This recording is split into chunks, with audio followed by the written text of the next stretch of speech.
السلام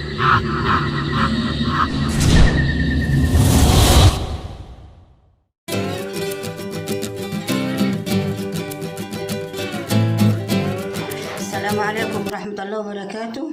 ازيك يا حبيبي، عاملين ايه؟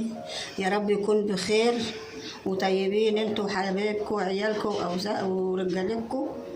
احنا دلوقتي معانا كيلو لبن جميد من عند اللي هما بيبقوا بيعملوا اللبن والقشطة والزبدة والحاجات دي، ومعانا نص كيلو جبنة قديمة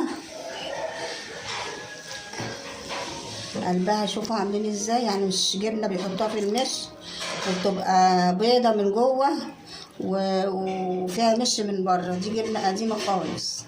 ماشي، هنلخبط دي على دي وهنوريها لكم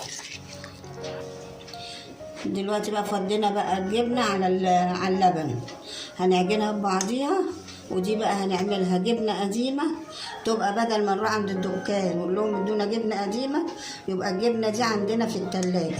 أنا بعملها كده، بجيب الكيلو اللبن الجميد ونص كيلو جبنة من دي والخبطها على بعضيها واحطها في علب وناخد منها، بدل ما نروح في الدكان ونقول لهم هاتوا جبنة قديمة وكده.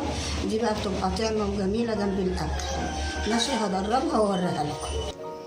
بصوا بقى، أنا قلبت بقى الجبنة مع اللبن الجميد أهي كده، بقى هتبقى زي يعني طعمها طعم مش وطعم جبنة قديمة. بدل ما تجيبوا من الدكان هتحطوها عندكم ومش هتكلفكم حاجة، يعني حاجة قليلة، وهتبقى عندكم ببيتكم بدل ما تروحوا تجيبوا من الدكان.